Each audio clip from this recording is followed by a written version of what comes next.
Hi guys, and welcome back. It is the weekly look ahead video for Sunday the 18th of February, or the week commencing Sunday the 18th of February 2018. And the pairs in focus for this video are going to be the Euro USD, the Euro GBP, the USDCAD, and the Aussie dollar, and then I'll throw in the pound Japanese yen as well towards the end, just to mark off a few levels and some things I'm going to be looking for. So we'll start with the Euro USD. If you watched our other analysts video for the dollar, then you'll know that we are looking for a potential reaction around the 89.45 to 89.50 level. And what we'll probably end up doing is waiting for these levels to kind of get hit first, if they get hit. Because remember, when we put these videos out, it's what we're looking for. We map our levels out, we mark things off, we have our notes, we know what levels we're expecting price to hit, and if it does, then we have a bunch of scenarios based on those levels and what we're expecting to happen at those levels. But if it doesn't, then we have other scenarios mapped out as well to make sure that if we're wrong in our analysis, that we're not in a trade when we're wrong. That's the most important thing. We don't want to be opening trades to find out we're wrong.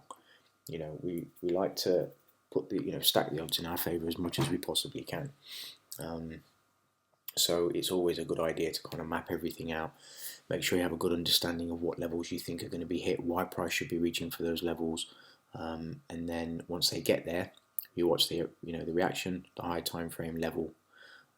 We mark off the high time frame levels, and then we drop down to intraday charts to find out and to watch for price action and how it acts around those high time frame levels, and then we act accordingly. So with the Euro USD and what we're going to be expecting on the dollar this week, there's a couple of things that I've marked out here.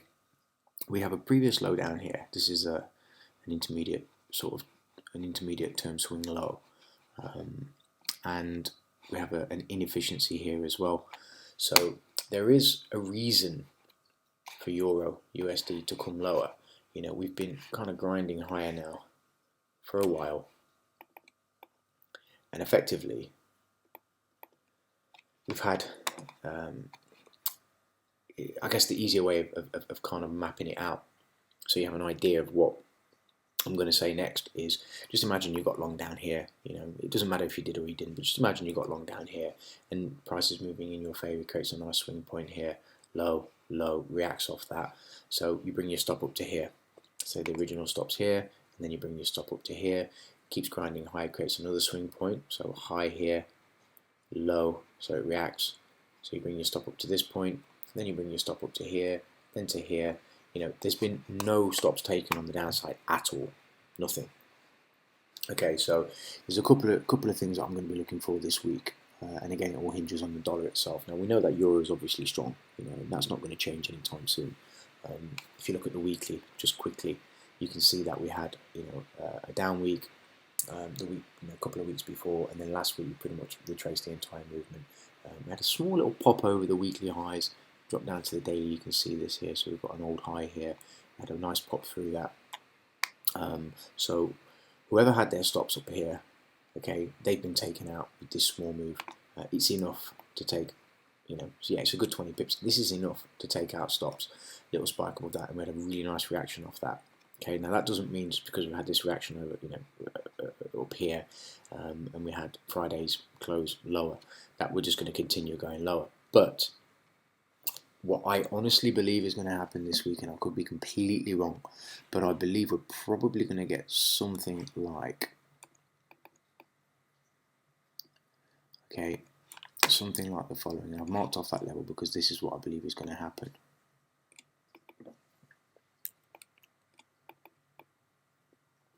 And I think we're going to be surprised this week. I'm not going to say we're probably, but I think we're going to be surprised this week.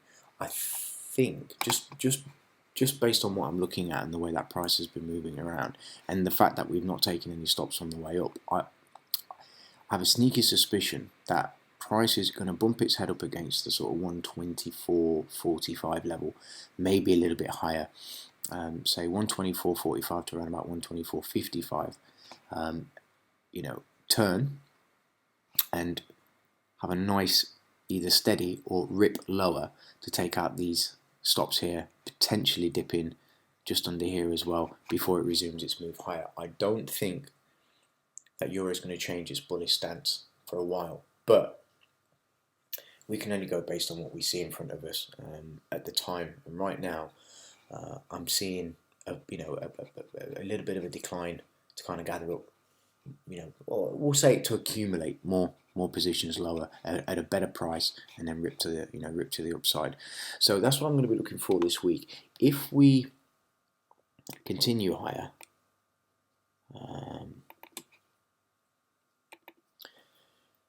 and actually there's an easier way of me doing this because I've got an indicator on here which kind of helps out. Perfect. So if we get through 124.75 this week, so 124.75 this week,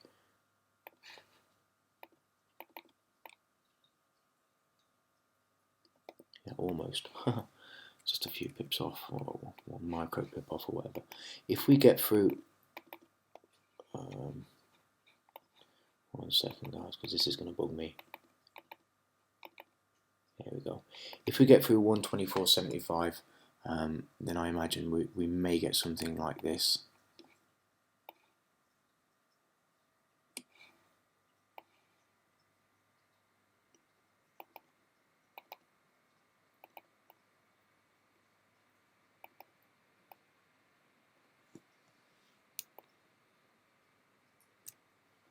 To challenge these highs up here, but I'd need to see 124.75 taken first before that happens. But I do believe that the initial mark out is as follows, and I think this is probably what we're going to get this week on the Euro USD.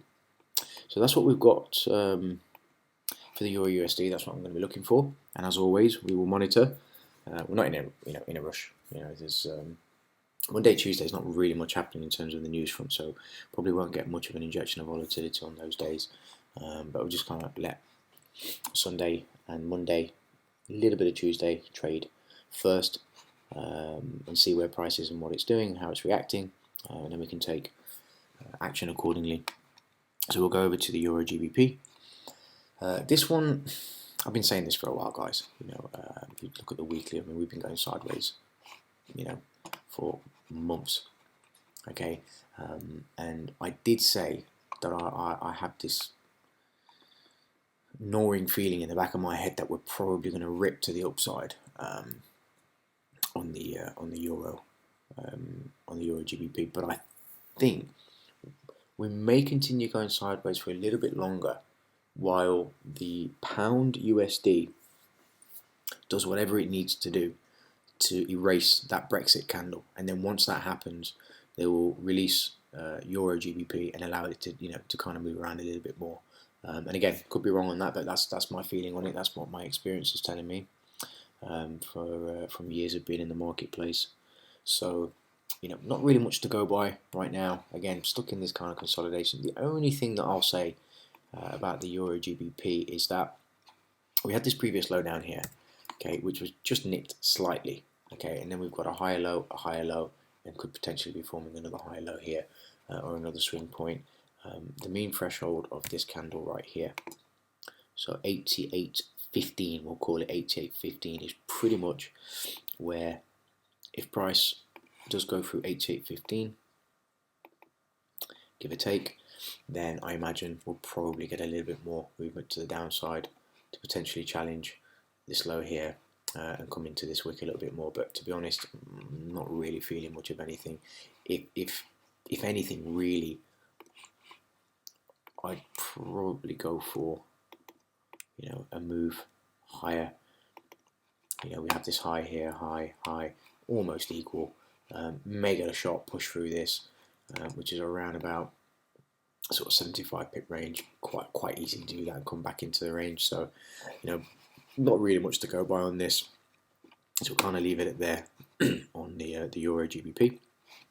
USDCAD, pretty much the same, very messy, to be honest, and I was looking at this before I jumped on to do the recording. I'm not happy with this pair at all. in terms of me trying to find some sort of a directional bias. It's a mess. It's stuck between many fractals, mini consolidation points, supports and resistance levels. It's just stuck, and we're getting these kind of volatile swings based on crude oil inventories coming out, and some sort of like dollar news. It's kind of whipsawing all over the place, but it's not really doing anything. If you take a look at the weekly, when I mentioned about the fractals, we're effectively stuck between this consolidation. We're effectively stuck between this consolidation and this consolidation. Okay, and we're in the middle. Okay, so it's kind of bumped its head up against this one, reversed, bumped its head against this one, rejected. We're in the middle, basically. Like, if you look at the ranges, you're talking about 350 pips plus upside to get to the top end of this, and around about 300 or so pips to the downside before we come outside of any of these two ranges or fractals. So, you could say, well, I'd want to see it clear this, and it's like, well, that's 370 pips before it clears this consolidation high, before I'd even consider taking a long, for example, or I'd want to see this taken out.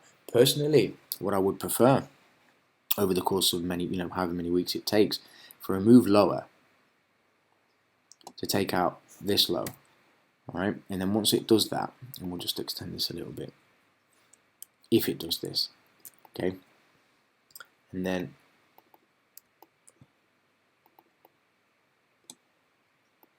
a retest, and then a move lower. Let me just shorten that 1 second, guys, sorry. And then a retest lower like this. So a retest and then lower prices. This is what I would prefer to take out this low here. And that would kind of make sense if the dollar continues its downside bias. So this is really what I would like to see, but until it really starts to show some sort of movement, and clear this kind of down candle right here, and this consolidation area, I'm not really looking to do anything with this. There may be an intraday scalp on this at some point throughout the week, but I'm kind of staying away from USDCAD until it shows me something that makes sense. And this is why it's called the Loonie, because it's crazy. It does whatever the hell it wants. Okay, so let's jump over to the Aussie dollar. Aussie dollar's been a little bit tricky. We've had this really nice, beautiful uptrend, okay, and quite a steep retracement. And if you kind of look at why would price come all the way back down here? So I had this really nice move up, okay, and we've had this deep, steep retracement, okay, to take out. If anybody's trailing their stops higher, okay, this would be a good logical place to take those stops out. So if we go all the way across, you can see if we have stops residing under here, it's nice deep retracement. Because look at the control price action of this move higher. We have this swing low, nice move up, sort of very narrow consolidation. But look at this here, this price action right here. Nice, controlled, steady. There's no swing points. There's nothing. It's all green, green, green, green, green, green, green. Very small minor pullback. Okay, continuation higher, continuation higher. But there's no real swing points. Not like this sharp swing point. This sharp swing point. This swing point. You don't see much of that on the way up. So it makes sense that it would come all the way back down to take out the only logical swing point that's created in this entire move higher. So they've come all the way back down. And look at the reaction of that. Take out the stops. We've had a really nice, and this is Aussie USD, remember, 225 pip rip to the upside. Okay, and we've stopped beautifully where it should have done. We'll just say it like that. And we've reacted nicely off that on Friday, and we're kind of just again stuck between two fractals. This one, okay, remember this is the daily, so on a lower time frame these three candles are going to be consolidation, and this small area here, we're stuck between these two here. Right, so we're kind of bouncing in an area where, in theory, based on price action and the way things are moving, we should actually get a small pop. But because of what we're saying for the dollar, potentially moving higher for the first couple of days during the week, we could get some movement lower on this. and I can't see them coming all the way back down here to challenge this, because we've taken out the stops here on this really nice dip down, steep retracement, move up, and look at this candle here. Came all the way down to accumulate more, and the only reason that I'm saying accumulate more now is because in hindsight you can see nice rip lower, didn't bother taking the stops down here. It just came all the way back up. Remember, this entire candle was like from here, black, black, black, come all the way back up, and not only did we come back to the open, we've ripped the entire range of this candle for Aussie dollar, 160 pips give or take. That's insane for Aussie dollar. That's good. Yeah, so had some really nice rejection. And if you look at one of the educational videos that we've got on our website, I discuss, rejection and what I look for. And this is perfect. This is a really, really nice example of that. So consolidation to higher for me on the Aussie dollar, and we'll keep an eye on it, see what happens, and we'll take it from there as and when something forms. Great British Pound, Japanese yen. We've obviously had some Japanese weakness, some yen weakness last week, and the United States dollar versus the Japanese yen took a pretty strong hit. The last last week and a little bit of the week before. I suppose if you take the swing point from the top, total range of almost 470 pips. Which is, you can see really nice steep move.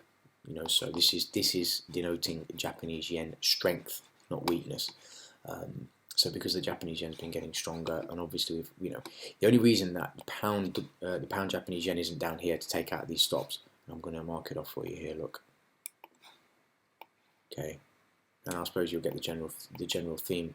Is that we look for stop runs effectively, so we can either trade a move into a stop run because we believe it's going to go there, or once it hits that stop run, a reversal of that stop run. Okay, so we look for stop runs basically.